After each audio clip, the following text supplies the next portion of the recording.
What's going on, Jerome's? So I'm not on Team Tank and intentionally rooting for your team to lose games. I feel like that's bad juju overall, but we're starting to get there. I mean, if the Vikings lose on the road next week against Carolina, that might be a wrap. Closing time. We'll see. But either way, even though allegedly the Vikings lost 28-24, it felt like it was going to be another one of those Kirko, all we need is 5 touchdown games. And then you had that touchdown, or you had that stupid interception by Caleb Evans that turned into a touchdown. Just seemed like one of those days. And even after JJ scored that go-ahead touchdown, you're thinking, okay, we've seen this movie before, but the Vikings just, they couldn't get it done. And the most frustrating stat is this. And I like Kevin O'Connell. I think that he's a young, bright, positive coach, but I think that some of his situational game management needs to be tightened up, and some of his play calling is just very poop at times. But insane stat. The Vikings had these 3 situations. First and goal from the Chargers 3. First and goal from the Chargers 3. And first and goal from the Chargers 6, which was the last play of the game. The Vikings scored 3 total points from those situations. And it would have been 0, except for the first drive that resulted in a field goal, if it had been ruled that Madison had fumbled.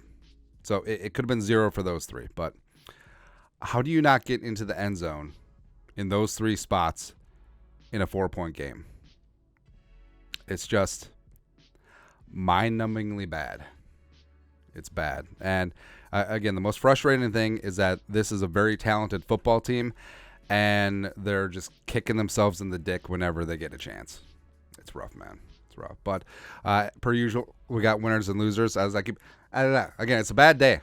I bit my tongue earlier in the day. No, maybe that was a sign. That was an omen. And you ever do it where you bite your tongue and then you continually accidentally bite it over and over? That's what it feels like, man. But man of the match, Justin friggin' Jefferson, 7 catches for $149 on 13 targets. Caught that go-ahead 52-yard touchdown. Also, every Vikings fan was holding their collective breath when JJ went down. It didn't look good, like a non-contact injury. But apparently it was just cramps, and he returned to the game later, and just lucky. And also, I love the crowd, chanting J, J, J, J, J, J, after being just completely silent during that moment. I love this fan base, man. I as well. KJ Osborne. So, yes, KJ only had 1 catch, but that 36-yard touchdown on 4th and 6 was clutch. Huge. And Kirk just slightly overthrew KJ on that one on the final drive, which, how sweet would that have been? Come on, man. Come on. Madison's gotten a lot of flack. It's been very highly publicized in the last week and a half. But 20 carries for 93, also 5 catches for 32. I did have one really bad, atrocious drop, plus had 2 fumbles. Except he was ruled down by forward progress. You can't have that either way, because sometimes refereeing crews will get it wrong, and yeah, you just can't give him that, man. Addison got things going in the second half, had a couple nice drives where he was targeted over and over and over, moving some chains. 6 for 52 on 8. Jonathan Bullard, a little bit unheralded defensive lineman. Jonathan Bullard played a little bit of bully ball, had a big stop on that 4th and inches play, also a big stop on that 3rd and 6 when the Chargers were down near the goal line. A relatively good game for him. Jordan Hicks, 6 tackles and 5 solo. Ripped that ball out from Jordan Palmer. Got the Vikings a little mojo rising. The Vikings recovering a fumble. It's crazy, man.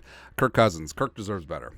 I mean, the offensive line was just atrocious all day, but another 300-yard passing game, 367, 7.3 yards per attempt, 3 touchdowns. Did have that 1 pick on the final play, but of course that was way more on Hawkinson. Still a 97.7 quarterback rating, as this cat is driving me nuts. Sacked 4 times, hit a dozen times, pressured all damn day long, and the fact that the Vikings were still in it at the end, despite the self-inflicted wounds and despite the pass protection, it's pretty damn amazing. Pretty insane. Cam Beasley, I mean, haters are going to dislike it, but Cam Beasley is playing at a Pro Bowl level. He absolutely is. Great open field tackles. Did miss that one on Gerald Everett, but it is what it is. Harrison Smith had a nice bounce back game. He was all over the place, affecting the game in ways that don't necessarily show up in the stat box, but 22 looked pretty good today. Josh Oliver caught the touchdown. Also had some big blocks in the running game. Ivan Pace Jr. And Bullard part of that big third down stuff, as well as had 4 tackles. And Daniil Hunter strip sack on third down. Plus had a big run stuff late on the Chargers' penultimate drive. Losers, situational football. I mean, there was zero urgency on that final play, where they got the first down, tackled inbounds. You know that the clock is running, and everyone's just sort of milling about. Like that comes down to coaching. That comes down to situational football in OTAs and training camp. When they're running 2-minute drills, like, hey, if this happens, get up on the ball. We know this, and Kevin O'Connell is the one who communicates with Kirk Cousins with the headset. Like, he has to tell Kirk, hey, when we get this first down, either spike the ball or get them on the ball and run play X. Either way, you got to go fast. How is that not communicated, right? And you could say, well, Kirk should know that too. The entire team should know that. And that comes down to Kevin O'Connell and them just being very aloof and, frankly, really stupid in these situations. That's squarely on coaching, and that's squarely on Kevin O'Connell. You could say, well, maybe we're being too hard on them. He had a great season last year, which is great. 0-3 this year, but you got to call balls and strikes. And when Zimmer was screwing up situationally, we called it out. Same thing with Frazier, same thing with Childress, and that's what you have to do, right?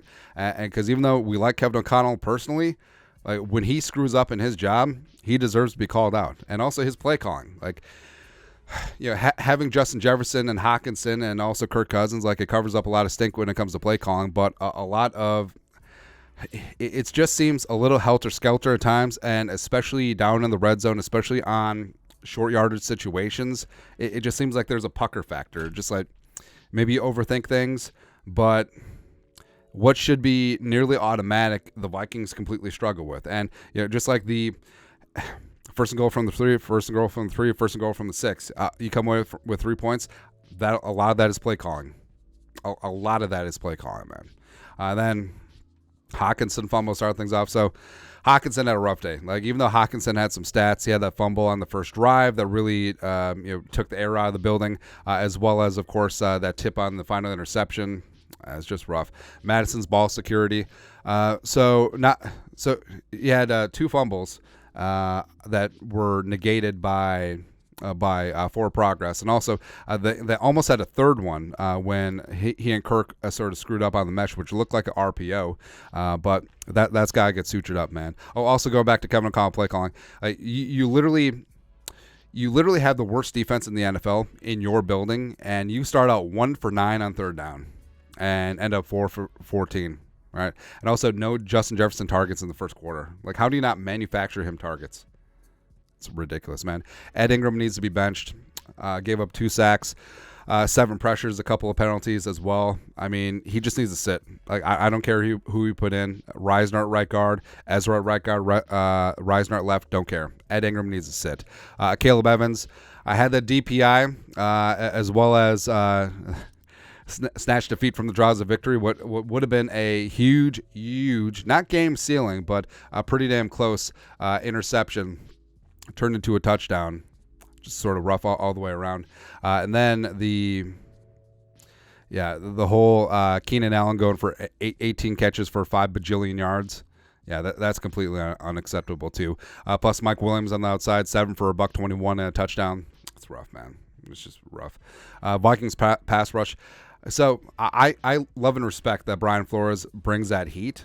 Vikings blitzing at nearly 50% of their snaps, as Sylvie, what up? Sylvie cameo.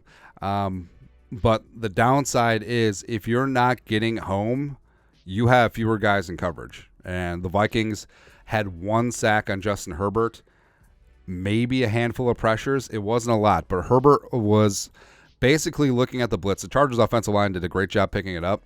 He went 40 of 47 for 405, 3 touchdowns, 8.6 yards per attempt.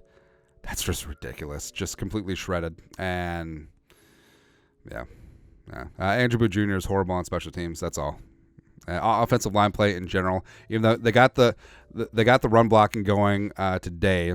Chandler had a couple nice runs as well as Madison running angry. But the whole, you literally cannot protect Kirk, and then that goes part and parcel with play calling. Like, Kevin O'Connell needs to not be so stubborn to keep calling the 5 and 7 step drops when you know that your offensive line can't protect it, and the stubbornness of just keeping Ed Ingram in there. It's just bad, man. It's just bad. Also, the coverage on Keenan Allen. So, Keenan Allen set a franchise record, 18 catches, plus 215 yards, plus threw it for a touchdown. You could blame the corners, and that's the easy thing to do.